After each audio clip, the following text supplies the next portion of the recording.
Hey guys, hope you're having a great day. I know I am. Welcome back to another video, and in today's video, I'm going to be talking about my opinions on 3D printing in the Warhammer space. Remember to like and subscribe if you want to see more of my content, and let's get right into it. Starting out with what I think is the absolute best thing for 3D printing Warhammer: terrain. Terrain is perfect because it's something that you're going to need a lot of, but you also don't have to have it super well painted, like this just high quality, incredible model that needs to look perfect. You just need it while you're playing the game. That way, it just looks good while you're playing. If there's like small mistakes made by the 3D printer or some layer lines in there, it's not going to be a big deal. I actually have multiple pieces of 3D printed terrain since I have access to a 3D printer now. One of them is this yellow foldable L-shaped ruin. There should be a picture of the file up on screen right now if you want to go get it on Cults 3D.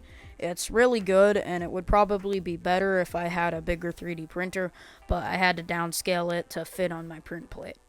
Another piece of terrain I have is this ruin that is covered in a bunch of layers of paint that I was testing out earlier. But it would probably look way better too if I was just able to print it bigger. But that got downscaled too.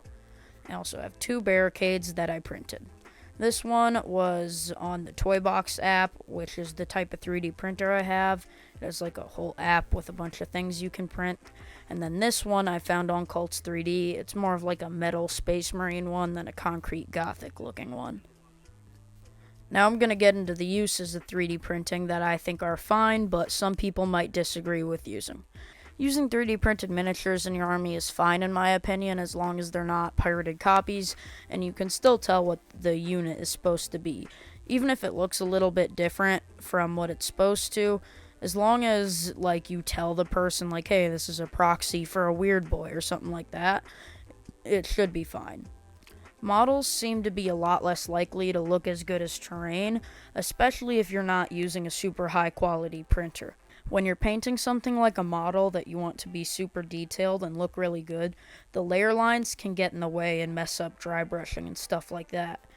Another great thing to do for your models with a 3D printer is just making fun bits to have your army more personalized, but like I said, some people might not be okay with this. Now to get into what I think the worst use cases for 3D printing Warhammer models are.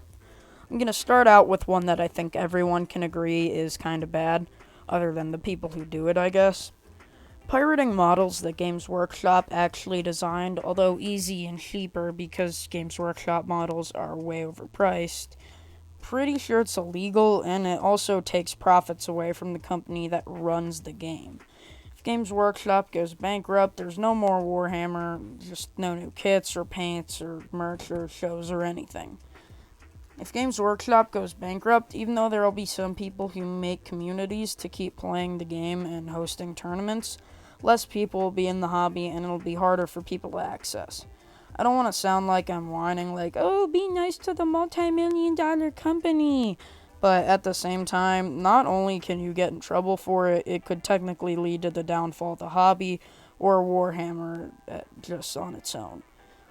The second scenario that I think printing Warhammer is a bad idea for is certain painting competitions.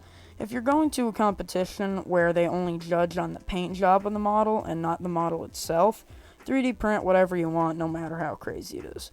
But if you're going somewhere where they're going to be judging the model, it's still okay to print things, but maybe don't entirely print some super crazy looking model that no one's going to be able to actually like sculpt or kit bash. Try and keep it within a reasonable realm of what you could make without a 3D printer unless you're designing the model yourself. I pretty much think that 3D printing can be beneficial to the hobby when used for things like small bits that Games Workshop is never going to make, or getting cheaper, more unique terrain, even just making your own army look better. But there are certain scenarios where you might not want to 3D print, or just hold back on how much you're printing. Remember, if you want to print something, no one is stopping you. Unless you're pirating models. Then they're going to stop you. But it's your hobby. Do whatever you want. Print models if you want to. Hey guys, hope you enjoyed the video. If you did, make sure to like and subscribe so you can see more of my content. We've had 126 subscribers for a while now without gaining any more, but I'm hoping that we start gaining more soon. Have a great rest of your day, and see ya.